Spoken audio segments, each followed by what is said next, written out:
Hello everyone, तपाईँहरू पनि म जस्तै चटपटे लभर हुनुहुन्छ भने र यसरी नै मिठो गिलो चटपटे खान चाहनुहुन्छ भने आउनुहोस् मसँगै चटपटे बनाऊ।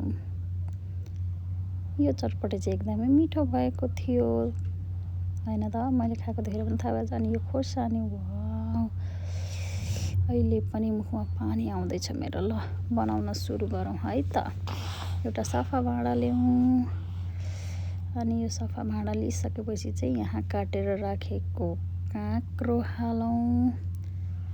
काँक्रो हालिसकेपछि चाहिँ हामी यसमा हरियो भिजाएको गेडागुडी हाल्छौँ।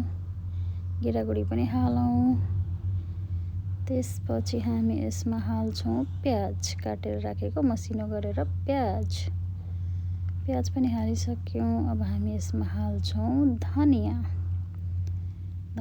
अझ लोकल भयो भने त त्यसको बास्ना नै छुट्टै है। त्यसपछि हामी हाल्छौँ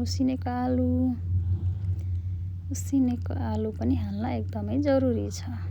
त्यसपछि हरियो खोर्सानी, यो चाहिँ आफूलाई कति मनपर्छ त्यति हाल्दा हुन्छ। त्यसपछि हामी हाल्छौँ चिल्ली फ्लेक्स अनि त्यसपछि हाल्छौँ नुन आफूलाई मनपर्ने स्वादअनुसार। त्यसपछि हाल्छौँ यो चाहिँ आलसको धुलो, इङ्ग्लिसमा के भन्छ यसलाई, फ्ल्याक्ससिड, यस। अनि यो चटपटे मसला मैले घरमा बनाएको आफैले। त्यसपछि हामी यसमा हाल्छौँ चाउचाउ। मसँग चाहिँ वाइ थिएन, त्यही भएर मैले चाहिँ यो अर्को खाले वाइ हालेको छु। तपाईँहरूसँग जे छ हाल्न सक्नुहुन्छ। त्यसपछि मैले हाल्दैछु ओलिभ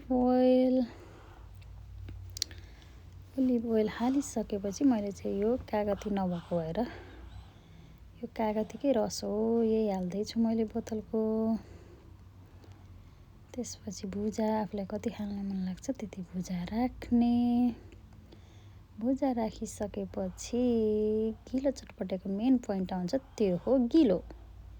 अनि गिलो चाहिँ आफूलाई कति खान मन लाग्छ त्यति सर राख्ने। अनि राखिसकेपछि चाहिँ यसलाई चाहिँ अब मोल्ने पालो आउँछ।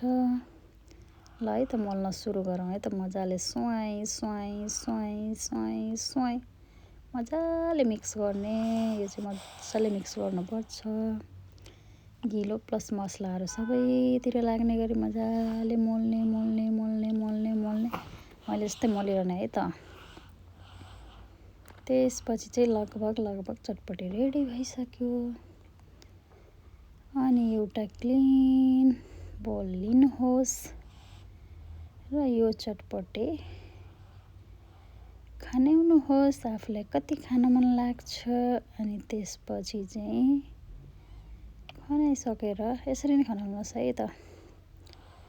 ल यसरी नै टक्क आफूलाई कति खान मन लाग्छ हाल्ने। अनि खेर चाहिँ एउटा चम्चा लिने। त्यसपछि चाहिँ गम खाने है मैले जस्तै।